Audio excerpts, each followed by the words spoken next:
So, what was it that got you into MMA? What was it that drew you in to know and get to love this wonderful sport that we all enjoy and all talk about?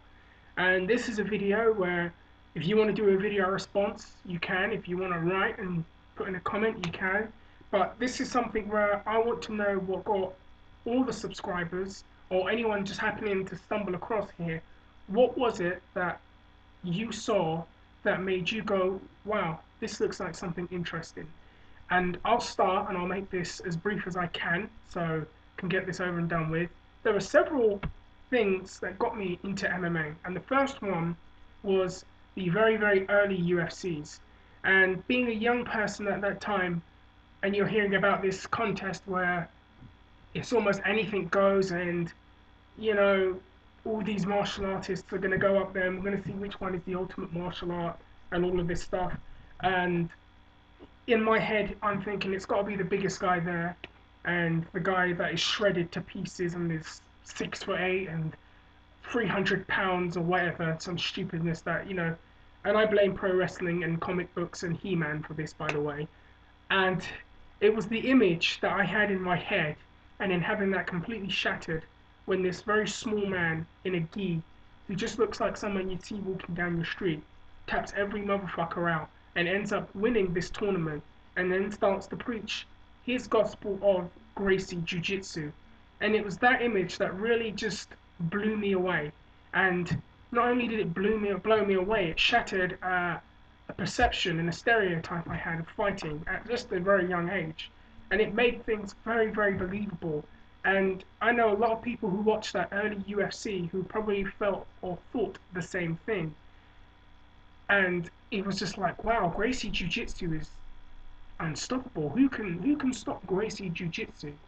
Then my next memory was this bald man, and you'll know who this is as I go on. And he's fighting in a ring, and I actually thought, is this Japanese wrestling? And it wasn't. This man is throwing palm strikes at his opponent and doing shots to the liver. And as he's doing all of these things, he's nailing the guy all the time. And then he just palm strikes the guy, and then liver shot, and this guy doubles over in pain, and he wins. And then he proceeds to do this jump, mid-air jump splits around the ring, 1, 2, 3, 4, 5 times. I was like, wow. And that turned out to be Bas Rutten of all people. And then much later on, I saw Bas Rutten fight Frank Shamrock, and they're both down, and I think there's like a leg lock, and he's trying to hit Frank, and Frank is sticking his tongue out of him. And again, that just really stayed in my mind. And then another thing that drew me into MMA, and this is going to be one of the most silly things you're ever going to hear, and it was going to be one of the things that you least expect me to say, but when I say it, you'll know what I'm talking about.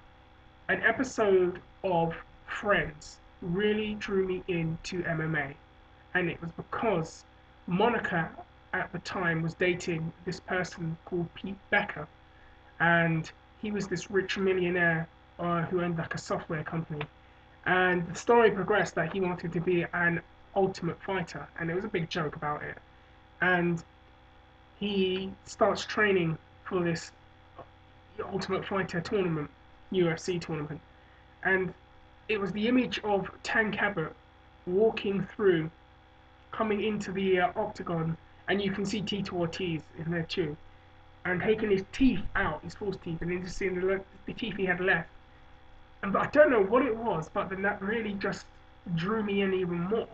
And then, of course, one more memory that really sealed it for me was going back to that tiny man in the gi, Royce Gracie, and this unstoppable force called Gracie Jiu-Jitsu, and hearing that he's going to go to Japan and he's going to fight this unknown, this pro wrestler from UWFI who's also trained in New Japan.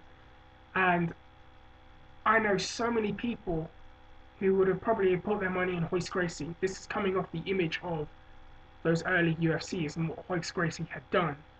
And I would have thought Royce Gracie would have beaten this guy. And Royce Gracie goes in with Kazushi Sakuraba, and Zakaraba had this man's number for the entire time and broke him down mentally to the point where Royce Gracie had to throw in the towel. And when I saw that, that even blew me away even more. And it's cool now because we've got this pro wrestling MMA debate that goes on. That it was a guy that came from pro wrestling, in a sense, against this icon, this mythical superhero in Royce Gracie, and breaking him down and making him quit. And then all the members of the Gracie family coming over to challenge him, and this guy breaking them all down one by one.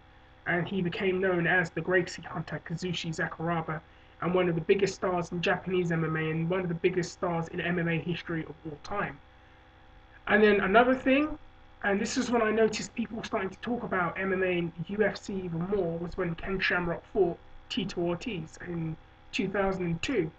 And this is when I started to see the growth because everybody that I was in school with was talking about Ken Shamrock's going back to the UFC. He's going to fight this guy that he got into one with. Is like they really hate each other, and it drew so many people in my school. And again, it was one of those memories that just really sticks out in my mind.